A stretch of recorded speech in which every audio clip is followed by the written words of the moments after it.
बैठक हुई है, बहुत अच्छी बात है, बैठक होना चाहिए। हमेशा ये परंपरा रही है लोकतंत्र का, ये खूबसूरत परंपरा है। क्योंकि समय से पहले भाग्य से ज्यादा कुछ होता नहीं है, लेकिन अगर कोई भूखा होगा, अगर बोलेगा तभी मिलेगा। देखिए, गठबंधन हो रहा है नरेंद्र मोदी जी को प्रधानमंत्री से पद से हटाने के लिए, सत्ता पे कब्जा करने के लिए हो रहा है ये गठबंधन। दिल्ली में कल इंडिया गठबंधन की बैठक हुई। इंडिया गठबंधन की बैठक में चर्चा हुई है कि इस बार भारतीय जनता पार्टी को सत्ता से बेदखल किया जाएगा। इसके लिए प्रधानमंत्री पद की भी लालसा नहीं, और कहा यह जा रहा है कि चुनाव के नतीजे आने के बाद प्रधानमंत्री पद पर फैसला होगा। हमारे साथ लखनऊ की जनता है, बातचीत करेंगे। कल इंडिया गठबंधन की जो बैठक हुई है उसमें रणनीति बनी है कि पहले बीजेपी को हराओ, उसके बाद प्रधानमंत्री पद के लिए सोचा जाएगा कि कौन प्रधानमंत्री बनेगा, यानी सीटों पर आधारित ये प्रधानमंत्री पद का चुनाव होगा चुनाव के बाद। लेकिन कल की जो बैठक हुई है इस पर आप लोग क्या सोच रहे हैं? बैठक हुई है, बहुत अच्छी बात है, बैठक होना चाहिए। हमेशा ये परंपरा रही है लोकतंत्र का, ये खूबसूरत परंपरा है कि हम सत्ता पक्ष से सवाल पूछते हैं, सत्ता पक्ष से मैं लड़ता हूं, सत्ता पक्ष से मुद्दा पर हम आदान प्रदान विचारों का करते हैं, ये अच्छी बात है। और इंडिया गठबंधन अगर इस तरह की पॉलिसी पर काम कर रहा है तो इंडिया गठबंधन के सारे मेंबरान को मेरे तरफ से उनकी भूर भूर प्रशंसा और बधाई भी। अच्छा, इंडिया गठबंधन के जो मेंबर हैं कई चुनाव पहले अकेले अकेले लड़ लिए, और उसके बाद जब उन चुनाव में उनको सफलता नहीं मिली तब सब एक साथ लड़ रहे हैं, तो इसका क्या असर देखने को मिलेगा जो एक सब साथ आए हैं? अब इस पे आपको मैं एक सवाल बताऊं, ये जो आज इंडिया गठबंधन है, ये इंडिया गठबंधन 77 में भी पहले बन चुका था। आज सारे लोग बीजेपी के साथ थे, यानी बीजेपी जनता पार्टी एक प्रतिबिंब थी और उसके ये सब लोग सहयोगी थे। यही गठबंधन 89 में आता है तो 89 में बीपी सिंह के नेतृत्व में यही लोग गठबंधन बनाए और कांग्रेस को सत्ता से बाहर किए। यही लोग आज थोड़ा सा परिवार बढ़ा, जनसंख्या बढ़ी तो पार्टियां भी बढ़ गई, अनेक क्षेत्रीय दल भी उत्पन्न हो गए। तो ये गठबंधन हमारे लोकतंत्र की एक परंपरा का अविभाज्य अंग है, ये बनता और बिगड़ता रहेगा। रह गया सवाल कि हाँ लड़ाई विचारों की है, क्या कारण मानते हैं? ईवीएम का पर सवाल इसलिए होगा कि जिस बूथ में 900 वोट पोल होना है उस वोट उसमें जो है 100 वोट हिंदुओं का नहीं है, और उसमें 900 वोट अगर बीजेपी पा जाती है तो सवाल तो होगा। क्या मुसलमान नहीं दे सकता क्या बीजेपी? हमको तो नहीं लगता। आपको लगता नहीं है ना? क्या मुसलमान बीजेपी को वोट नहीं देता है क्या? आप जो जिस तरह की बात कर रहे हैं, कौन किसको वोट देता है या नहीं देता उसकी विचारधारा अपना तय करती, हम किसको वोट देंगे। सबके अपने अपने विचारधारा होती है।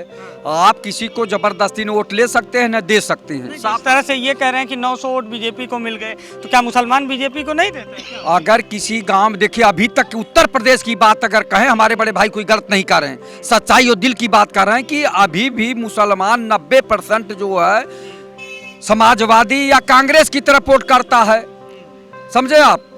इतनी मेहनत के बावजूद भाजपा ने इतनी मेहनत किया है, उसके बावजूद जो है 100 में कहीं 10-5 वोट पड़ जाते होंगे, मानता हूँ। लेकिन मैंने उनकी विचारधारा को पढ़ा है, देखा, गांव में रहता हूँ। गांव के मुसलमान आज भी कहते हैं कि हम भाजपा को वोट नहीं करेंगे, हम समाजवादी कर देंगे, बसपा कर देंगे, कांग्रेस के कर देंगे, लेकिन हम भाजपा को नहीं करेंगे। बताइए, जो इंडिया गठबंधन की कल बैठक हुई है जिसमें तमाम दल इकट्ठा हुए हैं और कह रहे हैं कि मिलकर चुनाव लड़ेंगे, अखिलेश यादव कह रहे हैं बीजेपी को हटाएंगे, क्या इतना आसान है? राज्यों का जिस तरह से नतीजा आया है, क्या लगता है इतना आसान है बीजेपी को हराना? नतीजा तो ठीक है आया। आप सुनते हैं कि 4 करोड़ 81 लाख जो है भाजपा के सरकार बना लिया पाकर, 4 करोड़ 81 लाख वोट पाके भाजपा ने सरकार बना लिया, और कांग्रेस 4 करोड़ 90 लाख पाके बाहर हो गई। तो वोट रेशियो बढ़ा, सरकार के गायब है, तो उनका भी स्वागत है, ठीक है सरकार बनाए हैं। लेकिन जहां तक आप बताते हैं कि गठबंधन अगर मजबूती से और धरातल पे कायदे से काम करेगा तो जरूर मजबूती से लड़ेगा, जरूर करेगा। जब अलग अलग लोग लड़ेंगे, जब अखिलेश यादव की तरह मध्य प्रदेश में उम्मीदवार उतार देंगे, जब आपस में ही तालमेल नहीं रहेगा, कैसे लड़ेगा गठबंधन? देखिए, गठबंधन हो रहा है नरेंद्र मोदी जी को प्रधानमंत्री से पद से हटाने के लिए, सत्ता पे कब्जा करने के लिए हो रहा है ये गठबंधन। लेकिन ये गठबंधन सत्ता पे कैसे कब्जा करेगा? वोट कौन देगा? जनता देगी ना। जनता के मुद्दों पर सड़कों पे आना चाहिए ना। इंडिया गठबंधन को सड़कें खाली और उम्मीद कर रहे हैं कि आपको हम वोट दे दें, ये कैसे होगा? सड़कें खाली हैं, नेताजी कह रहे हैं सड़कें खाली हैं, सड़कों पे संघर्ष नहीं है, तो कैसे जनता विश्वास करे?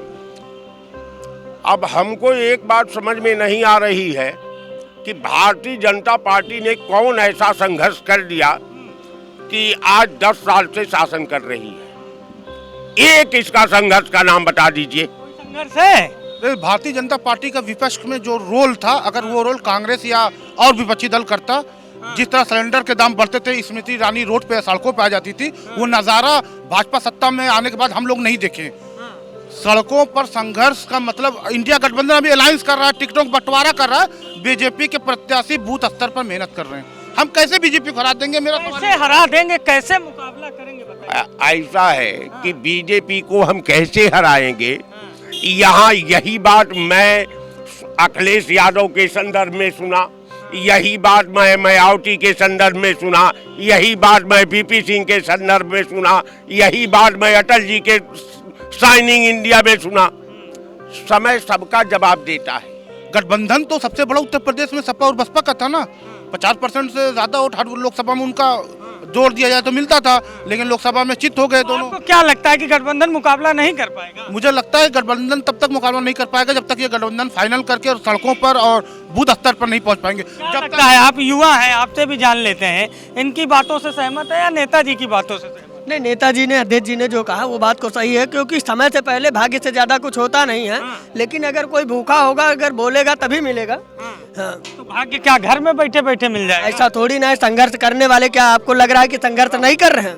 संघर्ष सड़कों पर होता है। सांसद में अब निलंबन हो जाते हैं, उसके बाद भी पार्लियामेंट्री में धरना दे रहे हैं। 40-50 लोगों को लेकर 100 लोग जो सस्पेंडेड है। बाकी जनता के बीच में जाइए ना कि लोकतंत्र चल रहा है कि आप मिल गए हैं, भगवा गमछा लपेटे, टीका उका लगाए हैं। गुरु, क्या माहौल है इस बार? क्या इंडिया गठबंधन सामना कर पाएगा बीजेपी का? कोई है ही नहीं है। अब आप देख नहीं रहे, आपसे ज्यादा तो कोई जान नहीं रहा, मीडिया से आपसे जानने। हाँ, तो हमसे जानने, तो मैं कह रहा हूँ कि कहीं भी ये लोग नहीं टिक रहे हैं। कौन नहीं टिक रहा है? ये इंडिया गठबंधन वाले। अब आप देख लीजिए, जनता के पास जाने नहीं चाहते। ये जनता, जबकि जनता सबसे बड़ी मतदाता, जनता ही इसको वोट करेगी। जनता की बात को उठाना नहीं चाहते। ये सिर्फ आपस में अपने ही सिर्फ गणित लगाने में लड़ेंगे तो भी चुनाव ना लड़ेंगे तो जनता उसका जवाब देगी, दे रही। जैसे 2014 से जनता जिस तरह जवाब दे रही, उसी तरह इनको फिर जवाब देगी। अब आप ये देख लीजिए, गठबंधन तो भाजपा भी की है इतनी पार्टियों। अरे गठबंधन की, लेकिन इसमें एक नेता, हमारा नेता है जो कि वो चल रहा, उनके साथ लोग खड़े हैं। साथ तो पूरा हिंदुस्तान खड़ा है हमारे साथ। हम पूरे हिंदुस्तान की जनता हमारे साथ है, भारतीय जनता पार्टी के साथ पूरे। प्रस्ताव तो सुनने में भी आया कि अखिलेश यादव ने कहा बसपा नहीं होनी चाहिए गठबंधन। भाई देखिए, उन्होंने अपनी राय रखा, गठबंधन का फैसला नहीं सुनाया। वो चूंकि गठबंधन के एक इकाई है, तो उन्होंने अपना राय रखा कि भाजपा को इस संगठन गठबंधन से नहीं, कि इस गठबंधन में गांठें बहुत हैं। अरे गांठे ही गांठे यार, ये गठबंधन सारे आप आए इंडिया आप लिखिए, सारे अलग अलग है, सारे अक्षर अलग अलग है, ये सारे अलग अलग रहेंगे। ये सिर्फ जनता को चूतिया बनाने के लिए गठबंधन। अभी आपने देखा ना, कल वो लालू प्रसाद यादव, नीतीश कुमार बगैर प्रेस कॉन्फ्रेंस किए हुए चले आए, मीटिंग से नहीं। आप चाहे आप मीडिया आ रहा, आप देखे होंगे, पेपर में भी आया। अरे यार, किस तरह गठबंधन, तुम्हारे ही नेता तुम्हारे साथ नहीं। अब नहीं करे, रहना चाहिए था ना प्रेस कॉन्फ्रेंस। देखिए, नहीं है, ठीक है, ये गठबंधन में रहता है। क्या भाजपा गठबंधन नहीं? ओपी राजभर क्या कर रहे हैं, पटेल जी क्या कर रहे हैं? भाजपा के खिलाफ बगावती सुर में वो लोग भी है। कभी सत्ता में आए, लालच मिलती है मंत्री बनने की, थोड़ा पक्ष में बोल जाते हैं, वरना बगावती सुर में है। ओपी राजभर को लेकर ये लोग। ओपी राजभर बगावती सुर में है क्या? एक आपके साथी कह रहे हैं। देखिए, ओपी राजभर ये भाजपा का आंतरिक मामला है।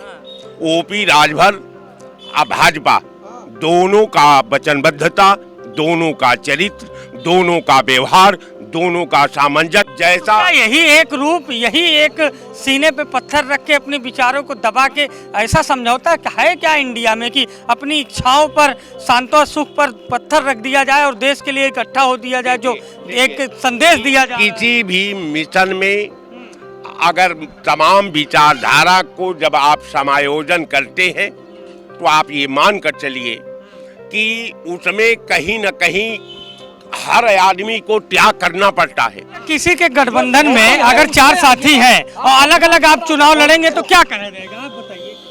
देखिए भाई, अलग लड़ा जाए क्या होगा? अभी जब किसी का गठबंधन फाइनल नहीं हुआ है, अभी हो रहा है ना, तो अभी से उसमें ये सब कहना क्या है? तो ऐसा ना हो कि चुनाव होते होते हो ही ना पाए। चुनाव तो होगा ही, चुनाव। नहीं, आपका गठबंधन ना हो पाए अगर ऐसा रहा। अरे गठबंधन हो जाएगा, नहीं भी होगा तो जो जहाँ ताकत में है वो उठा पटकेंगे।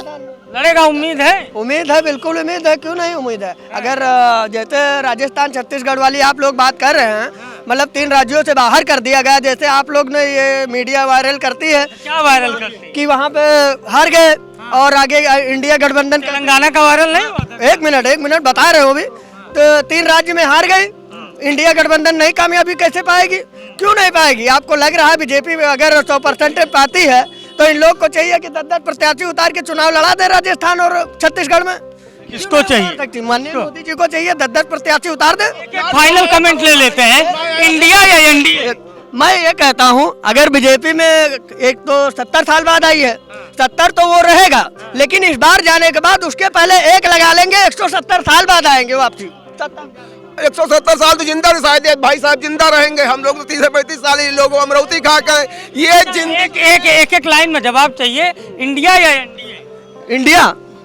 इंडिया का नंबर है भाई इस बार। ना इंडिया ना इंडिया, इस देश की जनता तय करेगी कौन जीतेगा।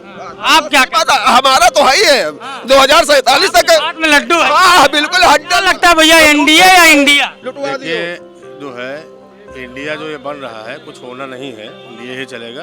आप क्या कहते हैं, एनडीए या इंडिया? India India India. आपको क्या लगता है? इंडिया। तो देखिए, ये लखनऊ का जो राजनीतिक दिल कहा जाता है, दारुल सफा का ये स्थान, जहां पर तमाम राजनीतिक विचारधारा से संबंध रखने वाले लोग हैं, जो अपनी अपनी विचारधारा को द लीडर हिंदी के माध्यम से प्रस्तुत कर रहे हैं। किसी का मानना है कि इंडिया जीतेगा, किसी का मानना है एनडीए जीतेगा, लेकिन 2024 के चुनाव के मद्देनजर जनता के मन में क्या है, लगातार देखने के लिए बने रहिए द लीडर हिंदी के साथ। लखनऊ से द लीडर हिंदी के लिए वीडियो जर्नलिस्ट आयुष सैनी के साथ अभिषेक शर्मा, लखनऊ।